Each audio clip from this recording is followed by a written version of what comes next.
All right. Welcome to the Elevating IT podcast. It is Friday. My name is Mike Brooks, and I'm here with my special guest today, Greg Durnan from AcaciaIT. I just had it in front of me, Greg. Acacia.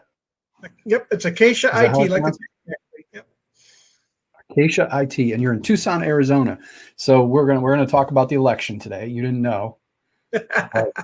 You're in an interesting part of the country. So first of all, I should tell everybody that I am Frankless today, because Frank is as you know, if you watch the show, you know that, or listen to the podcast, you know that Frank is an MSP, and he is doing his MSP thing. He got called away by a client, so duty calls for Frank today. So I'm Frankless. This is indeed, I get to use my joke, it is a Frankless job. I should put a laugh track in. So anyway, Greg, thank you very much for coming on. You've been a user of audit for a long time, and here to kind of just talk about what, I want to talk about you today. I want to talk about what you're doing in your MSP and share some stuff. First of all, let's start off by maybe introduce yourself, paint a picture for us. Tell us who, where you're from, what you're doing, what your favorite recipe is, what do you like to in your coffee, all that good stuff. Favorite recipe? I don't know, because I just got my new smoker last week. Ooh. So we're getting it set up and ready to go. So we'll see what that is coming soon. All right. But no, AcaciaIT, I started back in '92, so long time ago. Wow. Back then we were obviously selling computer systems and break fix and all that kind of fun stuff. Got into managed services back in about 2008. And have been doing managed services since then. We're 10 guys now, so we're a decent sized company. Going along pretty well. We specialize in compliance, so we do a lot of HIPAA, PCI. We're getting into ITAR and DEF, all that kind of fun stuff now too. So that's kind of the gist of it. But it's awesome. Happy to talk about anything else along that lines, but yeah. Yeah, no, that's great. And how are things? Okay, so I mean, it is. I think I'm frozen. There I am. All right, so it is election week as we're talking about this.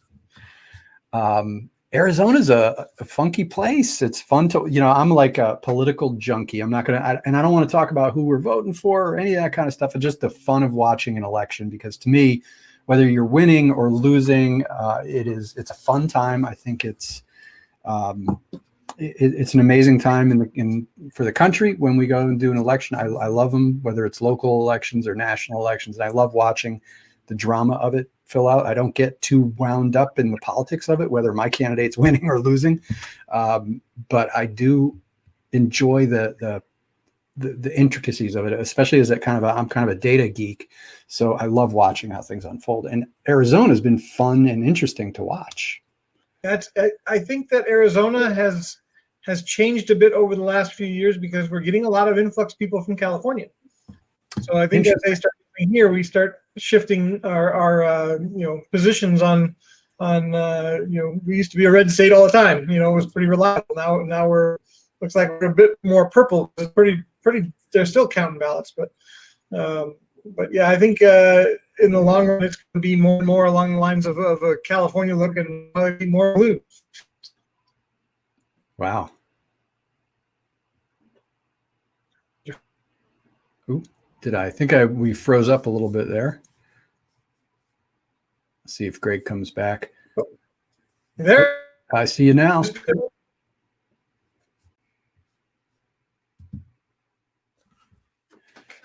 Well, while this is working out, I think I'm not. Are you moving? I'm not sure if you're moving or frozen. But if you're frozen, I'll kind of do a little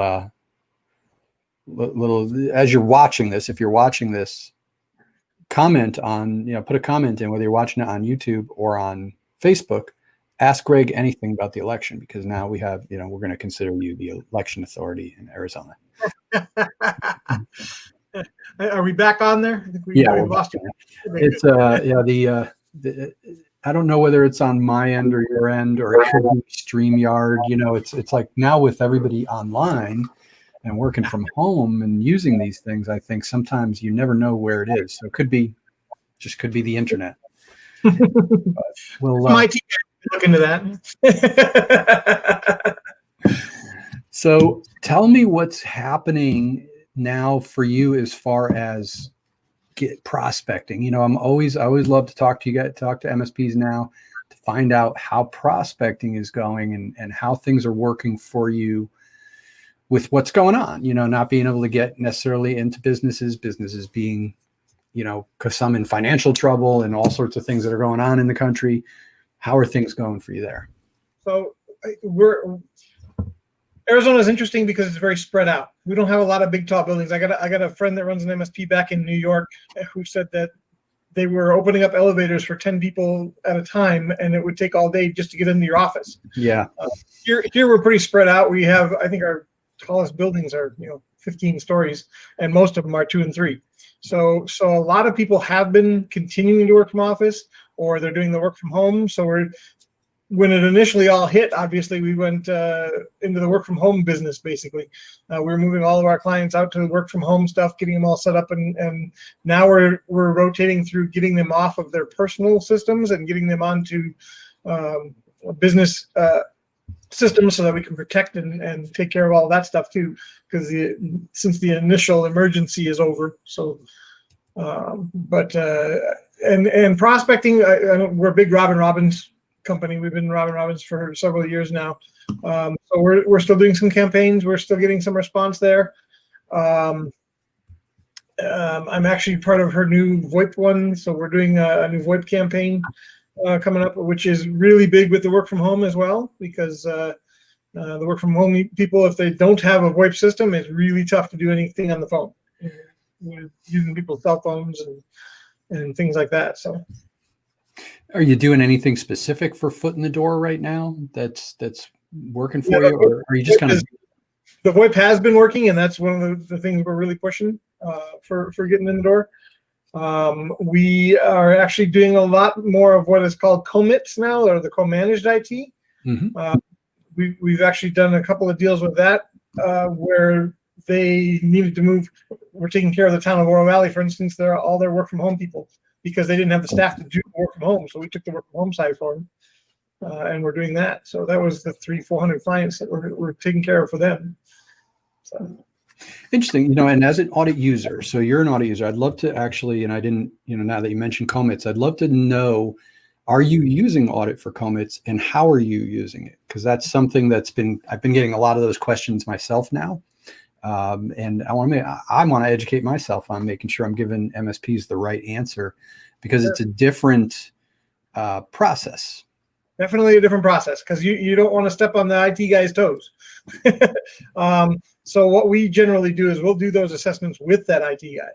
We'll go through all that stuff and see where they're at, and talk to them about what they're missing and how they want to approach it. Because obviously, if they're in those situations where they don't have the security stack set out right properly, or they don't have areas of connection from home people proper.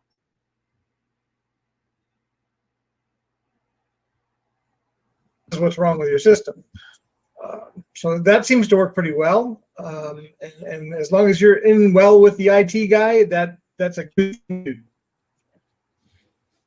Okay, so you broke up there. You internet stepped on you. We're going to blame the internet. It's the internet stepped on you a little bit there. So I want to unpack that a little bit, make sure I understood you. So what I heard you say, first of all, was that you don't want to come in and do a assessment on the IT guy or on the IT. You want to do an assessment with the IT guy.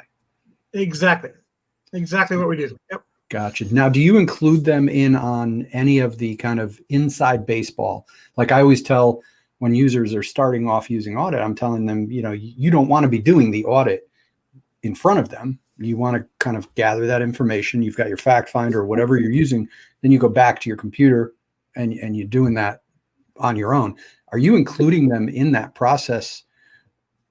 Like literally, with them, maybe doing it with them, if that makes sense. Oh, you're frozen. Hey, are you back? I'm sorry, you said, am I using it for what? So are you are you actually physically including them in when they kind of like, are you could always do a Zoom, right, with your with the IT guy, where they're looking at you doing the red, yellow, green, and helping you fill in the summary statements, or do you do something else? Like, how do you physically do the audit? There you are. You there, Mike? Yeah, you didn't hear me. Followed on me and then you disappeared, and I was like, okay. I know. I think it's allergic. I think the system is allergic to me. Every time I talk, it freezes. All right. In any case, backtrack a little bit here. We were talking about including the IT guy. Yeah. Are you physically doing the audit with them? Like, do they see you doing the audit, or do you just kind of ask them? It depends on the situation with that and how adverse they are to having us there. I mean, if they're good with us being there, then yes, absolutely, I'll do it with them because they know their system, and that way we get the right answers.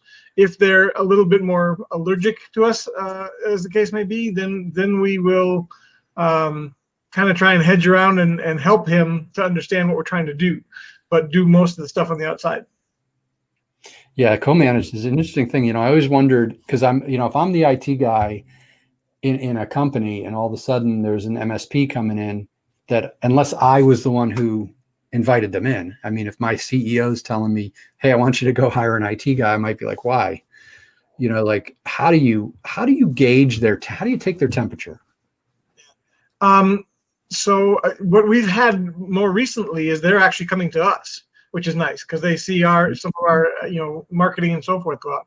And when they come to us, then it's a much more easy relationship. If we're hitting them through the CEO, then they're generally very upset and not wanting to work with us. And so we try and either hit both the CEO and the IT at the same time, or hit the IT first, so they understand and go through the, hey, I don't want your job. I want to work with you and help you to do what you need to do. So awesome.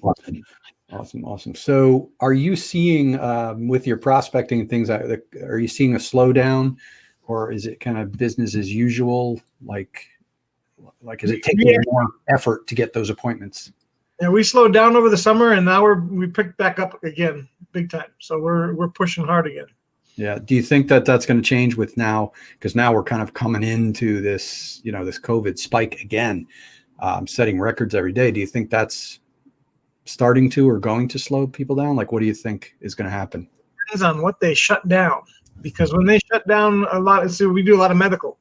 Okay, so when they shut down medical offices for hearing and eye care and things like that, and they're only seeing emergencies, it makes it really, really difficult to push business forward. If they leave those open the way they are now, and everybody's understanding social distancing and masks and the whole 9 yards, it's just going to go. It's just going to keep going. It's going to go up. Well, hopefully, let's knock on wood, and hopefully we'll keep going. What about getting into people's offices? And I've been asking a bunch of people this. I'm assuming you're still not able to crack the code of doing an assessment remotely, right? Correct. We actually tried to do a couple of them remotely, and it's very difficult because when the client doesn't understand what they have, it's very difficult to express to them what you need to see. So, yeah. And have you been getting any? Oh, I'm sorry. We pretty much have to be on site to do a proper assessment. Yeah. And do you get any, like, are people freaked out about that? Like, what are the folks like in your area of the country as far as having you come in, or you have to take precautions, or are people just tired of it? A bit of both. There are some that are real touchy about it, and we'll always let them know. We actually send out a form beforehand, letting them know, hey, we're following procedure. We are wearing masks. We are using wipes and so forth as we go through your systems, and so as we're going through things. So we send that out in advance of actually meeting with them, so they see that, and that usually alleviates a lot of the problems. But we still see some people that stay 10 feet from me, not 6. Right. and try and work with them as much as we can. But we, like you said, we have to be there in order to do the job. So I could see I could see a marketing campaign around, like a Breaking Bad or something, showing them wiping down a car after a crime. We come in like Walter White and wipe everything down. exactly. These are the jokes. Cool. So, are you doing the presentations? I'm having trouble getting it out. Are you doing the presentations virtually or live? Like once you do your audit, you do your technical assessment, you gather your information. Do you now go back to them to do the presentation live, or are you? We've actually done both. It depends on what they feel like. We certainly can do it remotely. We've got all the tools, of course. We've done it both ways. So I like to be in front of them to do it rather than on a video, because obviously we have issues with video all the time. So yeah. But if we can.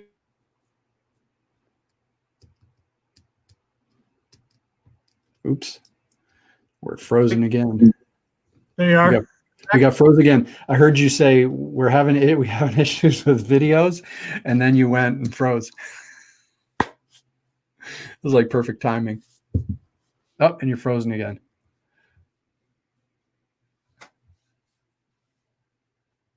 Let's see if he comes back. And there you are. Nope. And yes, no. Let's see. Is this me? There it is. Oh, I see you moving now. All right. Yeah, you completely disappeared. Weird. Yeah, it's weird. I've never had issues with this system, so I don't know what it is today. It's strange.